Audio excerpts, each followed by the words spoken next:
Before we start, please make sure to like this video and hit this subscribe button, so you never miss a story like this. And also comments where you are watching from, how many sons and daughters you have. Thanks. My name is Judith. I'm from a small town in Oklahoma, where people remember your kindness, but never forget your mistakes. And if there's one thing I've learned in my 71 years on this earth, it's this: you can give people your heart, your home, your whole soul, and still be treated like a stain they're trying to scrub out of the family picture. Don't you dare show up and embarrass her again, Mom. That was my son screaming into the phone, his voice sharp, condescending, full of venom. I remember gripping the receiver so hard my knuckles turned white. She's finally about to achieve something. Don't ruin this for her like you did at her piano recital. Like you did at that birthday party. Don't make this about you. I never made anything about me, Daniel, I said, trying to keep my voice steady. All I've ever done is love her. Oh really? He snapped, laughing bitterly. Showing up in that ugly thrift store dress and shouting her name like it's a rodeo is love? You cried so loud last time, the whole auditorium turned around. You humiliated her. That was pride, I whispered, tears already burning behind my eyes. That was pride coming out of my chest like a song. Well, keep your songs at home this time, he growled. You want to come? Fine. Sit in the back.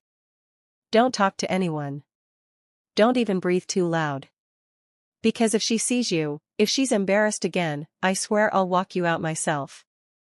Then the line went dead. I sat there for a long time, staring at the cracked wallpaper in my kitchen, listening to the silence press in around me.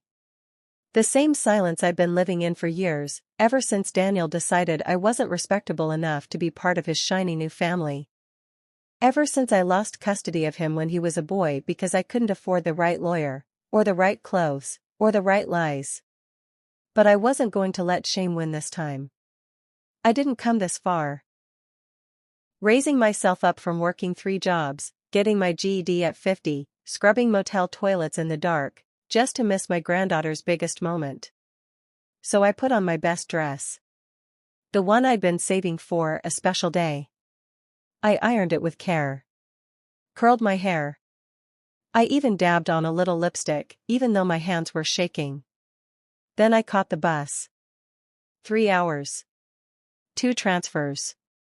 And a blister the size of a quarter on my heel.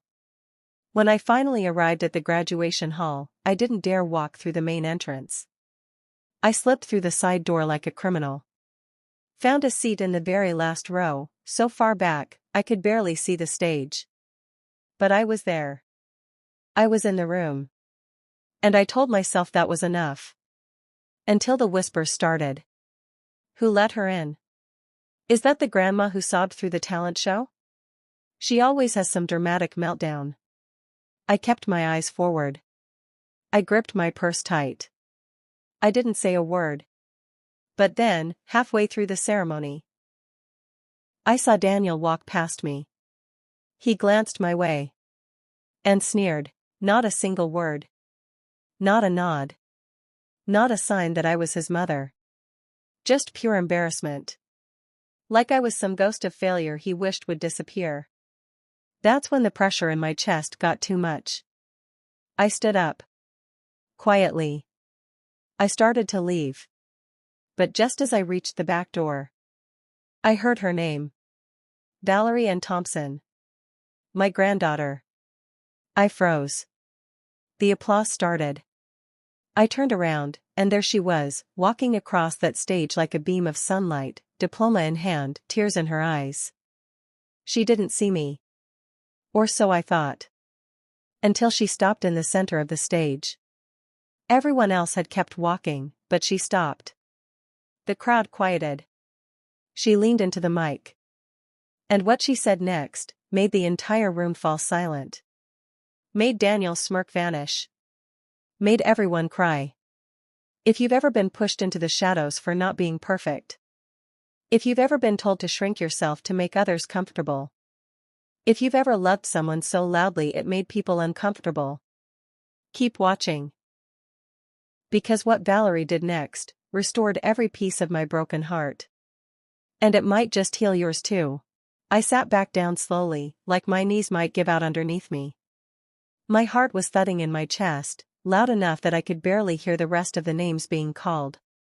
Valerie had just walked across that stage with her cap tilted proudly on her curls, a little stumble in her step from nerves, and yet, to me, she looked like royalty. Like every struggle I had ever endured had been worth it for this moment. I didn't cry. Not yet. I didn't wave or call out her name like I used to when she was 5 and dancing in the school auditorium with 2 left feet. I didn't dare.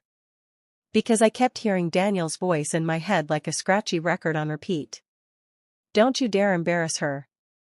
That one sentence had settled into my bones like shame. Shame I'd carried too many times before, when I couldn't afford Christmas presents, when I wore off-brand shoes to parent night, when I brought homemade cake to birthday parties instead of the ones from the bakery. I used to think love was enough.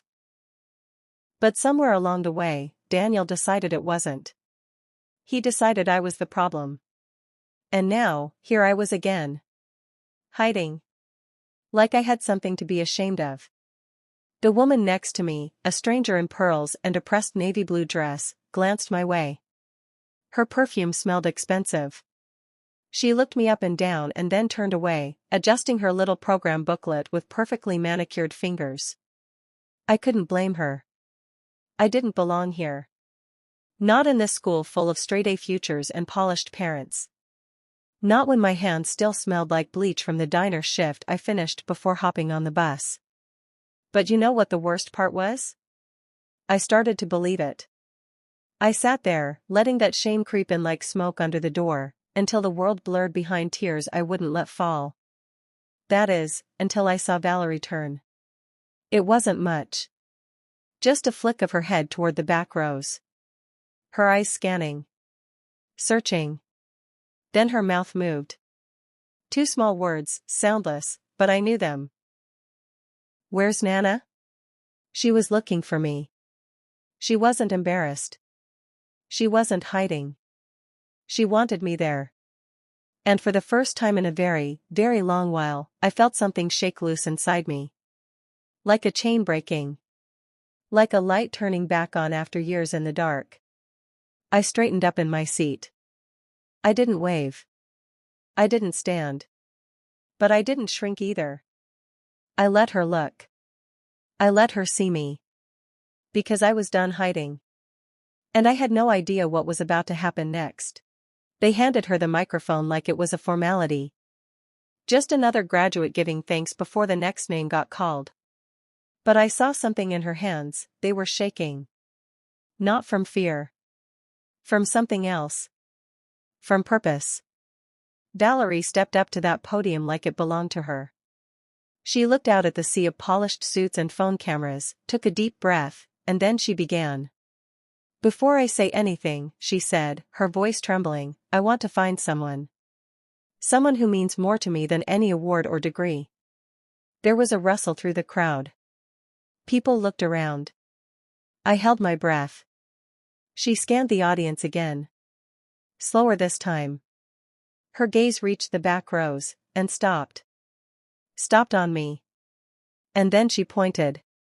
There she is, she said, tears already welling in her eyes. That's my grandmother. Dozens of heads turned like a gust of wind had hit the room. I felt it hit me too. All the air in my lungs vanished. My face burned. Not with shame, no. With disbelief. She was acknowledging me? She saw me? I wasn't going to do this, Valerie continued, her voice growing stronger. I was told not to. I was told to keep it short, thank the teachers, smile pretty, and move on. But I can't. I won't. Because I wouldn't be standing here today without her. Whisper spread. I caught Daniel's face in the crowd. He looked like he'd been punched. His jaw was clenched, arms crossed tight. Furious. But silent. Good. Valerie looked right at me. You've all seen me achieve. You've seen my grades, my scholarships, my trophies. But what you didn't see was the woman who stayed up with me when I had panic attacks before tests. Who walked miles to pick me up when Dad forgot. Who gave up her own dreams just so I could chase mine. She paused, and her voice cracked. You didn't see her standing in the back of every event, not because she wanted to hide, but because someone told her she should. That's when I started crying. Right there, in that back row seat with the torn fabric and the flickering light above me, I cried like a child. My heart cracked open, and for the first time in years, I didn't try to hold it together. Valerie kept going, her voice shaking but proud. I remember the way people used to look at her. Whisper about her clothes. Her job. Her hands. But I saw love in those hands. I saw strength. I saw someone who never gave up on me, no matter how many times the world told her to. And then she looked down. Her voice softened. I'm sorry it took me this long to say it, Nana. I should have stood up for you sooner. But I'm standing up now. And with that, she stepped away from the mic, walked straight down from that stage, kept swinging off one shoulder, and started walking toward me. Right through that crowd. The whole auditorium watched her like time had frozen. Even the MC didn't speak.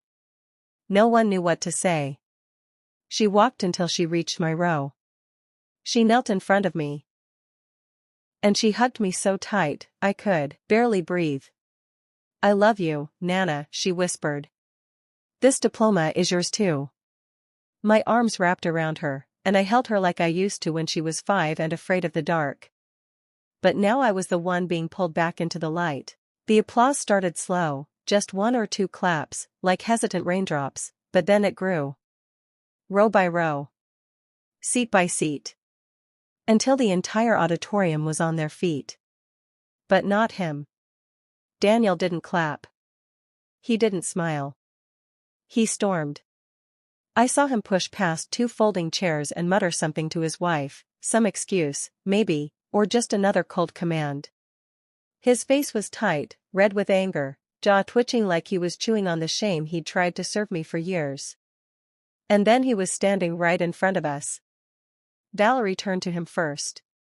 Don't. That one word carried more weight than 1,000 apologies. Don't what? He snapped. Don't say something about how my mother made my daughter's graduation about herself again?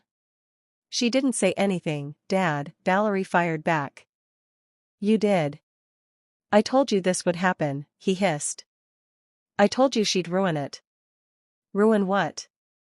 I finally stood, my knees trembling but my voice steady. By sitting quietly in the back? By being proud of her? Or by loving her out loud while you hide in shame? His eyes snapped to me like daggers, but I didn't flinch. Not this time. Everything I did was to protect her, he said tightly. No, I replied, louder now. Everything you did was to protect yourself. From being seen with me. From being reminded that you didn't grow up rich. That you had a mother who worked in diners and cleaned motel rooms and still made sure you had dinner every night. His jaw locked. You don't understand. Oh, I do. You wanted to cut out the parts of your past that didn't shine bright enough. And I was the biggest dull mark in your picture-perfect frame. I didn't shout. I didn't scream. But my voice carried through that room like a bell. Clean. Clear. Final.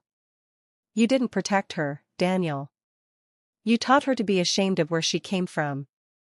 Valerie's hand gripped mine. Not anymore, she said softly. Daniel stood there, blinking hard. His pride flared in his throat, struggling to break free. But it couldn't. Not anymore. Not after that speech.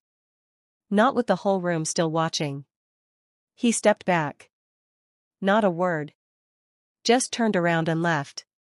His footsteps echoing louder than any applause. I didn't follow. I had followed him enough in my life. This time, I stayed with the one who chose me. Valerie looked at me, her eyes full of tears and fire and something stronger than both, truth. We're not hiding anymore, Nana. From now on, we sit in the front. The ceremony ended, but the moment stayed. People kept walking up to us, strangers, teachers, even other students' parents, just to shake my hand, or hug Valerie, or say, "Thank you for what you said." That needed to be heard. And all I could think was, after all those years of being invisible, suddenly, people saw me. Not as a burden. Not as a joke. But as something sacred. We took photos out front after the crowd thinned. The sun was starting to set, painting streaks of gold across Valerie's graduation gown.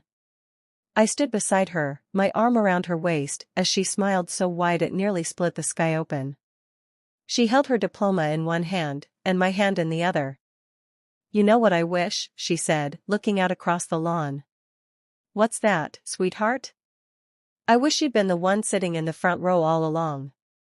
I swallowed hard. "I didn't need the front row to be proud of you." "I know," she said. "But I want you there from now on. Every event. Every holiday. Every milestone. No more hiding, Nana. You're family. And if anyone has a problem with that..." She paused. Then smiled. "They can sit in the back."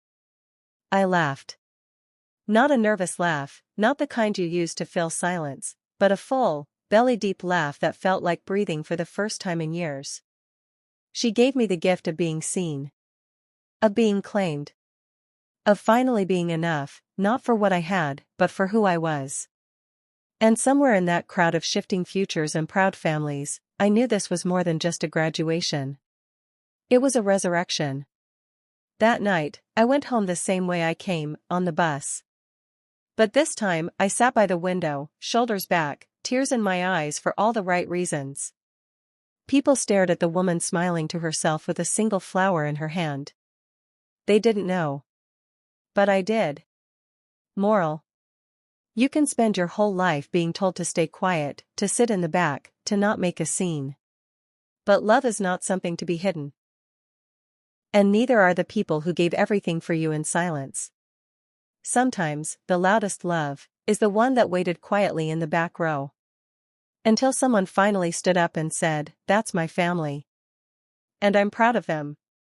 If you've ever had a parent, a grandparent, a guardian who showed up for you in ways no one else saw, call them today. Thank them. Remind them they matter.